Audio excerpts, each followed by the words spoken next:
ناظرین السلام علیکم ورحمۃ اللہ وبرکاتہ۔ بڑے ہی افسوس کے ساتھ یہ خبر دینے جا رہا ہوں کہ انڈیا کے معروف عالم دین حضرت مولانا یوسف اصلاحی رحمۃ اللہ علیہ آج رات تقریباً 3 بجے اللہ کی رحمت میں پہنچ چکے ہیں۔ انا للہ و انا الیہ راجعون۔ آپ رحمت اللہ علیہ کی ولادت باسعادت 1932 میں ہوئی۔ تقریباً آپ نے 92-93 سال کی عمر پائی۔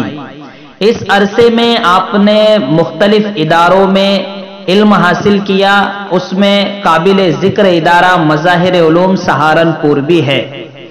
آپ کی علمی لیاقت اس بات سے عیاں اور بیاں ہوتی ہے کہ آپ نے تقریباً 60 کتابیں لکھی، اس میں سے خاص طور سے تفسیر، حدیث اور اسی طرح تاریخ پر مشتمل آسان لفظوں میں کتابیں تصنیف فرمائی، اور بہت سے لوگوں نے عام اور خواص نے اس سے فائدہ حاصل کیا ہے۔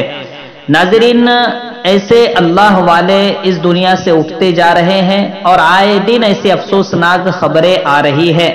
ہم اللہ سے دعا کرتے ہیں کہ اللہ جو لوگ ابھی اس وقت سرزمین پر موجود ہیں ان کے قدردانی کی توفیق عطا فرمائیں، اور حضرت مولانا یوسف صاحب اصلاحی کو جنت الفردوس میں اعلیٰ سے اعلیٰ مقام نصیب فرمائیں، آپ کی قبر کو جنت کا نمونہ بنائیں، کروٹ کروٹ آپ کی مغفرت فرمائیں، پسماندگان کو صبر جمیل عطا فرمائیں۔